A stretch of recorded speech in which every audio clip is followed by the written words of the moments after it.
Good evening.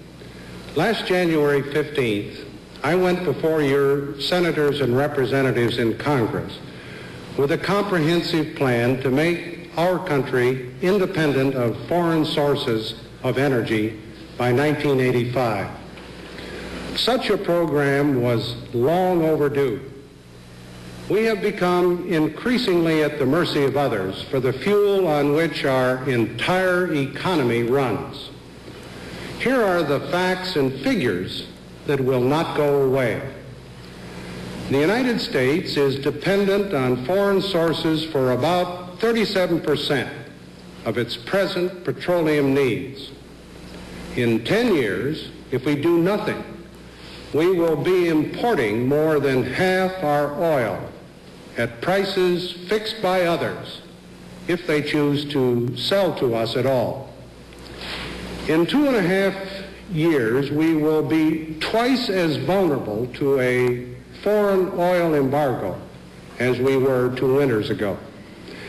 We are now paying out $25 billion a year for foreign oil.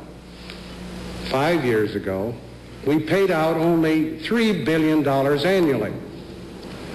5 years from now, if we do nothing, who knows how many more billions will be flowing out of the United States. These are not just American dollars. These are American jobs.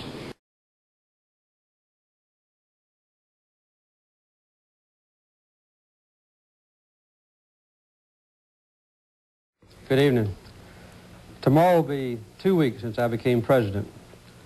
I've spent a lot of time deciding how I can be a good president. One of our most urgent projects is to develop a national energy policy. As I pointed out during the campaign, the United States is the only major industrial country without a comprehensive, long-range energy policy. The extremely cold weather this winter has dangerously depleted our supplies of natural gas and fuel oil and forced hundreds of thousands of workers off the job. I congratulate the Congress for its quick action on the Emergency Natural Gas Act, which was passed today and signed just a few minutes ago. But the real problem, our failure to plan for the future or to take energy conservation seriously, started long before this winter, and it will take much longer to solve. I realize that many of you have not believed that we really have an energy problem, but this winter has made all of us realize that we have to act. Now, the Congress has already made many of the preparations for energy legislation.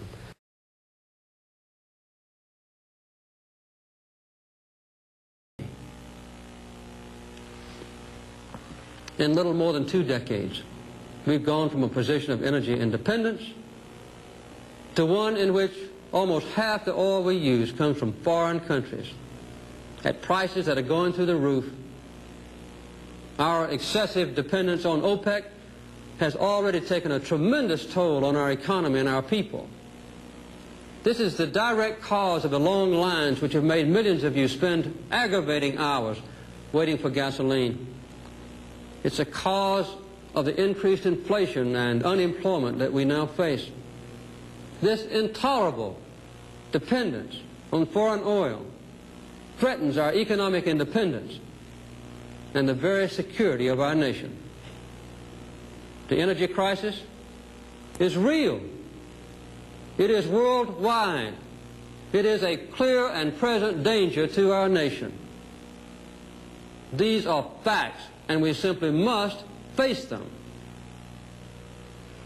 What I have to say to you now about energy is simple and vitally important. Point 1. I am tonight setting a clear goal for the energy policy of the United States. Beginning this moment, this nation will never use more foreign oil than we did in 1977. Never. From now on, every new addition to our demand for energy will be met from our own production and our own conservation. The generation-long growth in our dependence on foreign oil will be stopped dead in its tracks right now. and then reversed as we move through the 1980s. For I am tonight setting the further goal of cutting our dependence on foreign oil by 1/2 by the end of the next decade, a saving of over 4.5 million barrels of imported oil per day.